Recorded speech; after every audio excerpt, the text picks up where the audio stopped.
बिस्मिल्लाहिर्रहमानिर्रहीम। लो जी, YouTube channel के साथ आपका होस्ट राव उमर जावेद आज हाज़िर खिदमत है। थोड़ा सा व्लॉग में वक्फ़ा आया हुआ था, कुछ तबीयत ठीक नहीं थी। बहरहाल आज हम बात करेंगे ज़िला लोधरा की सियासत पर कि ये ऊँट अब किस करवट बैठने जा रहा है। इस वक्त जो मौजू ज़ेर बहस है सियासी समाजी हलकों में और अवामी हलकों में कि NA 159 का PTI का टिकट किसको मिलेगा। इसमें उम्मीदवार हैं अख्तर खां कांजू साहब जो साबिक टिकट होल्डर हैं, नवाब अमानुल्लाह साहब हैं, वो भी इस टिकट के ख्वाहिशमंद थे। राना फराज नून साहब हैं जो राना एजाज नून साहब के साहबजादे हैं, वो भी अपनी भरपूर कोशिश कर रहे हैं इस सीट के लिए कि उनको PTI का टिकट मिल जाए। अब PTI के जो टिकट हैं वो आपको पता है कि जनूबी पंजाब के शाह महमूद कुरैशी ने देने हैं और ज़िला लोधरा में जो मुशावरत में अहम किरदार होगा वो मियाँ शफीक साहब का होगा। इस वक्त वो डिस्ट्रिक्ट लोधरा में PTI को अगर कोई लीड कर रहा है तो वो मियाँ शफीक साहब हैं जो लीड कर रहे हैं, जो आखिरी वक्त तक खान के साथ रहे। जैसा कि आपको पता है कि वो तरीन ग्रुप से मुंतखब हुए थे, तरीन साहब ने उन्हें टिकट लेकर दिया था। बाद में वो कोई उनके इख्तलाफात की वजह से, उनके मैनेजर्स के इख्तलाफात की वजह से उनसे अलग हो गए थे। तो ये सारा सिलसिला है। इसमें नज़ीर खां बलोच जो हालिया इलेक्शन हारे हैं नून लीग के टिकट से, उनके मुकाबले में आज़ाद उम्मीदवार जो थे पीर रफ़ीउद्दीन शाह साहब, वो जीत गए हैं। और जो PTI के टिकट होल्डर थे इज़्ज़त जावेद बेग साहब, वो दूसरे नंबर पर आए थे। तो अब सुनने में ये आ रहा है कि नज़ीर खां बलोच साहब जो हैं वो मियाँ शफीक से और आमिर इकबाल शाह से, इनसे राब्ते में हैं और वो भी अब PTI के टिकट के ख्वाह हैं, ये हमारे ज़राए हैं। जबकि आमिर इकबाल कुरैशी साहब की भी ये कोशिश है कि वो NA 160 से इलेक्शन लड़ना चाह रहे हैं, जहाँ से पीर इकबाल शाह साहब जो है वो अली तरीन को शिकस्त देकर जो है MNA बने थे। तो इसमें जो है चूँकि इस वक्त इत्तेहाद है मियाँ शफीक का और आमिर इकबाल शाह साहब का या पीर इकबाल शाह साहब का, तो उन्होंने फ़ैसला करना है कि वो कौन MPA की सीट पर आता है और कौन जो है वो MNA की सीट पे आता है। इसका फ़ैसला मियाँ शफीक, उनके बड़े भाई साबिक सूबाई मुशीर मियाँ रफ़ीक साहब, पीर इकबाल शाह साहब और आमिर इकबाल शाह ये बैठ कर करेंगे कि इन्होंने क्या आगे चलकर NA का इलेक्शन लड़ना है, किसने और किसने MNA के उस पर आना है। अब आ जाए बात NA 159 जो दुनियापुर और कैरोड़ पक्का की शहरों पर मुश्तमिल है। इनकी यूसीज़ जो हैं इसमें शामिल है, दुनियापुर की 8 यूसी निकाल कर। तो उसमें अख्तर खां कांजू साहब, अगर CV देखी जाए, मजबूत तरीन CV जो है वो अख्तर खां कांजू साहब की है। 1 लाख से ज़ायद वोट लेकर वो पिछले इलेक्शन में रनर अप रहे हैं और वो अब ज़िमनी इलेक्शन के जब हुआ था अभी हाल ही में, तो उसमें भी वो थोड़े से मुतारक नज़र आए और अपने उन्होंने ऊपर पार्टी में राब्ते भी शुरू किए हैं हमारी इतलात के मुताबिक, और वो अपनी एक लॉबी बनाने की कोशिश कर रहे हैं। तो दूसरी तरफ नवाब अमानुल्लाह साहब हैं, वो भी इस सीट के जो हैं ख्वाहिशमंद हैं कि वो यहाँ से इलेक्शन लड़ें। माजी में वो यहाँ से इलेक्शन लड़ चुके हैं। पिछली दफ़ा जो है वो आपको पता है कि लोधरा शहर से वो MP का इलेक्शन लड़े थे। तो अब वो NA 159 से वो भी अपने आप को उम्मीदवार जो है वो बनाए हुए हैं और वो टिकट के ख्वाहिशमंद हैं। लेकिन ऊपर से अगर मैं आपको बताता चलूँ तो नवाब अमानुल्लाह, मियाँ शफीक, आमिर इकबाल शाह, राना एजाज नून, ये सब इस वक्त एक ग्रुप है, मुतहद ग्रुप आप कह सकते हैं। तो ये इस ग्रुप ने फ़ैसला करना है कि किसको टिकट जाना है, किसको नहीं है।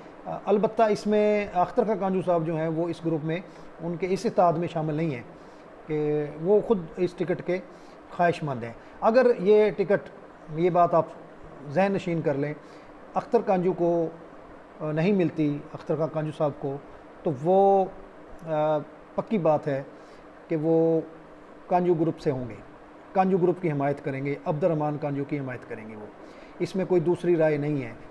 और वो अपनी निजी महफ़िल में एक दोस्तों के सामने इसका गालबन इजहार भी कर चुके हैं मेरी इतलात के मुताबिक कि अगर उनको टिकट नहीं मिलता तो उसको क्या किसी पागल कुत्ते ने काटा है कि वो अब्दुर्रहमान कांजू की मुखालफत करेंगे।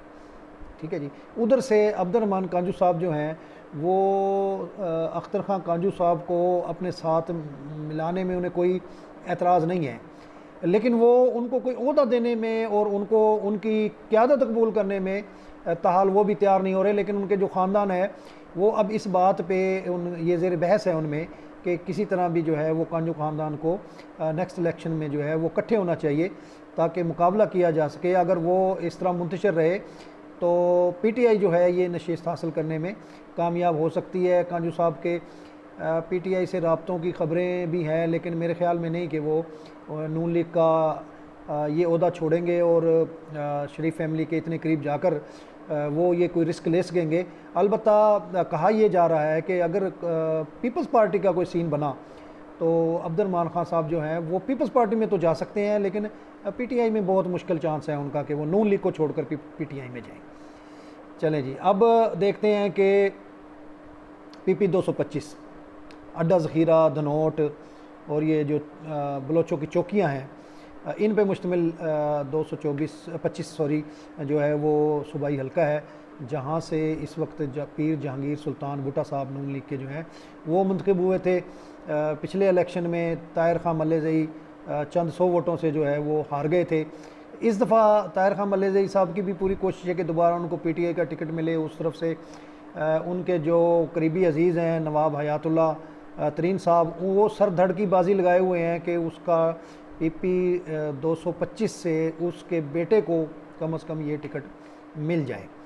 अगर ये टिकट ताहिर खां मल्लेज़ई साहब को मिलता है तो नवाब हयातुल्ला ये लिख लें आप कि वो कभी भी ताहिर खां मल्लेज़ई साहब की सपोर्ट करेंगे, और उनकी पिछले इलेक्शन में भी यही वजह बनी थी हार की कि ताहिर खां मल्लेज़ई की सपोर्ट नवाब हयातुल्ला खां साहब ने नहीं की थी। अलबत्ता अगर नवाब साहब के किसी बेटे को टिकट मिलता है या उनको टिकट मिलता है तो फिर ये गुमान किया जा रहा है कि भी फिर शायद पठान ग्रुप जो है वो इकट्ठा हो जाए। लेकिन कासिम खान साहब से उनके ज़ाती इख्तलाफात चल रहे हैं। उनकी सिस्टर जो है वो हयातुल्ला साहब के घर थी, उनकी बीवी थी, उनकी कोई ज़मीन का तनाज़ा है जो इन दोनों में साले बहनोई में इस वक्त जो है वो शदीद तनाव का बायस बना हुआ है। वो जो कासिम खान साहब की सिस्टर थी, जो हयातुल्ला साहब की बीवी थी, वो वफ़ात पा चुकी हैं। उनके विरासती जो ज़मीन थी वो इस वक्त ज़ेर कब्ज़ा है कासिम खान साहब के। तो हयातुल्ला साहब जो है वो 30 से ऊपर ज़ायद कोई मरबे बताए जा रहे हैं कि वो है 36-37, तो वो लेना चाह रहे हैं। वो कहते हैं कि जब उनकी सिस्टर ही नहीं रही तो उनका कोई हक़ नहीं कि वो ज़मीन लें। बहरहाल ये उनका कानूनी मामला और ख़ानदानी मामला है, और कौन क्या करता है ये देखी जाएगी।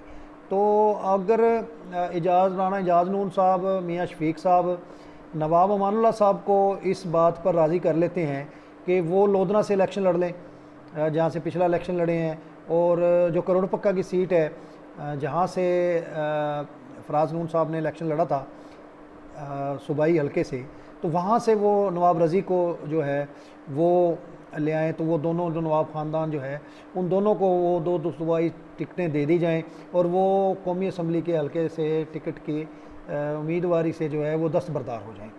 तो ये इस तरह का सिलसिला चल रहा है। लेकिन यहाँ मैं आपको हतमी बात बताता चलूँ कि अगर नवाब अमानुल्लाह साहब को टिकट नहीं मिलता पीटीआई का एमएनए का, तो आप ये बात याद रखें कि वो पीटीआई के उम्मीदवार की बजाय अब्दुर्रहमान खां कांजू की हमायत को तरजीह देंगे, जिस तरह उन्होंने पिछली इलेक्शन पर किया था। अब आ जाए तंजीम साजी जो पीटीआई की अभी हुई है यूनियन कौंसिल की सतह पर और सिटी की सतह पर ज़िला लोधरा में, उसमें काफ़ी ले दे हो रही है सोशल मीडिया पे।